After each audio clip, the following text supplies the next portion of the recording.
इथं काय झालं, मार्केट ओपन झालं, ठीक आहे. 25 मार्च पहिले मार्केटनं हाय घेतला, नंतर लो घेतला. आपल्याला करायचं आहे 8 वाजेपर्यंतचं मार्केट ऑब्झर्व, ठीक आहे. इथपर्यंत मार्केट एका झोनमध्ये साईडवेजमध्ये होतं. त्यानंतर मार्केटनं हाय घेतला इथं. त्यानंतर मॉर्निंगला तर आपल्याला काहीच ट्रेड नाही भेटला, कारण की इथं लो घेतला. त्यानंतर इथे जर ट्रेड घ्यायला जातो तर कॉन्फिडन्स नाही आला आपल्याला तेवढा. नंतर मार्केटनं आपण डायरेक्ट शिफ्ट होतो 12 वाजताच्या नंतर. तर 12 कुठं वाजले, 12 इथं वाजले. तर आपल्याला ट्रेड घ्यायचा आहे.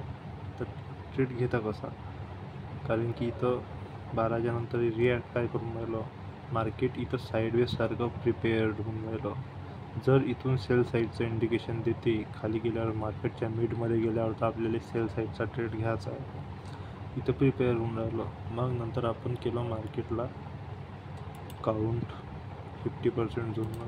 इथं आलं मार्केटचं. तर एंट्री कशा टाईपची टाकायची आपल्याला, एंट्री टाकल्यावर ग्रीन कॅन्डल होतं सभा मार्केट बरोबर येत आहे येऊन राहिलं काय ते पाहावं लागते. तर आता मार्केट इथपर्यंत जर आलं, इथं क्लोजिंग आली 2 कॅन्डलवरती. त्यानंतर इथं वापस क्लोजिंग आली, पण इथं ग्रीन कॅन्डलवरती क्रिएट नाही केल्या. त्यानंतर मग इथं डायरेक्ट क्लोजिंग आली. 50%चा आपला हा झोन आहे, मार्केटचा हा झोन आहे, ठीक आहे. याच्यानंतर आपण इथं डायरेक्ट, तसं तर आपण इथं डायरेक्ट पण ट्रेड टाकू शकतो, कारण की इथं मार्केट चांगलं प्रिपेअर झालं. पण नाही टाकायचं, वेट करायचं चांगलं पेशन्सनं, ठीक आहे. वेट केला आपण, इथं ट्रेड टाकला.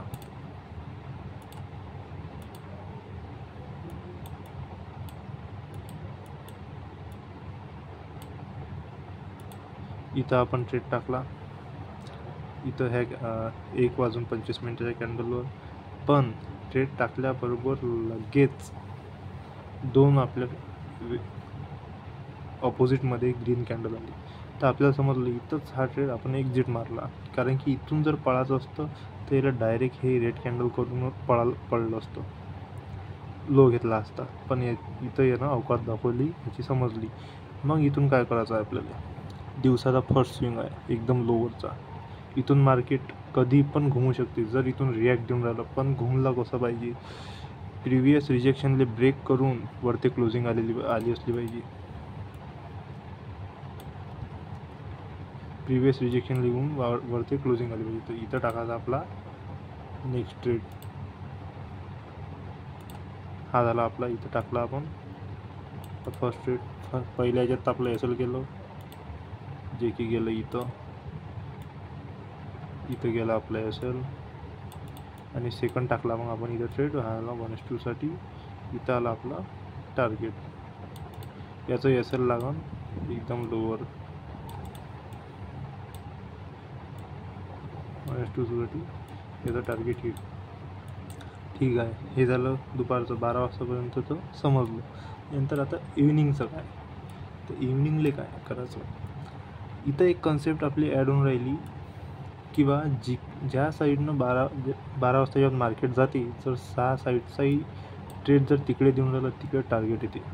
जसं की हे खाली आलं, पण यानं 12 वाजताचाही ब्रेक नाही केलं, प्रिव्हियस रिजेक्शन, आणि 6च्या बाद इथं एंट्री दिली. तर हे एक आपलं सेटअप आहे, हे आपली कन्सेप्ट आहे. पण आपण ऑब्झर्वेशन काय म्हणते, आपलं ऑब्झर्वेशन काय म्हणते, तर 12 वाजताच्या पहिले काय केलं तर यानं, की याचे हे जे रिजेक्शन्स आहेत हे ब्रेक करत करत आलं एकदम लोवर, इथून उठलं बरोबर. 6च्या नंतर काय झालं, हे जे रिजेक्शन्स क्रिएट करत करत जे आलं इथं, आणि हे 12 वाजताचे हा जो मेन स्विंग आहे याच्यात आलो.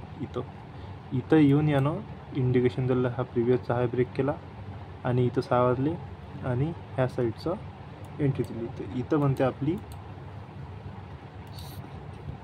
सेकंड एंट्री दिवसाची.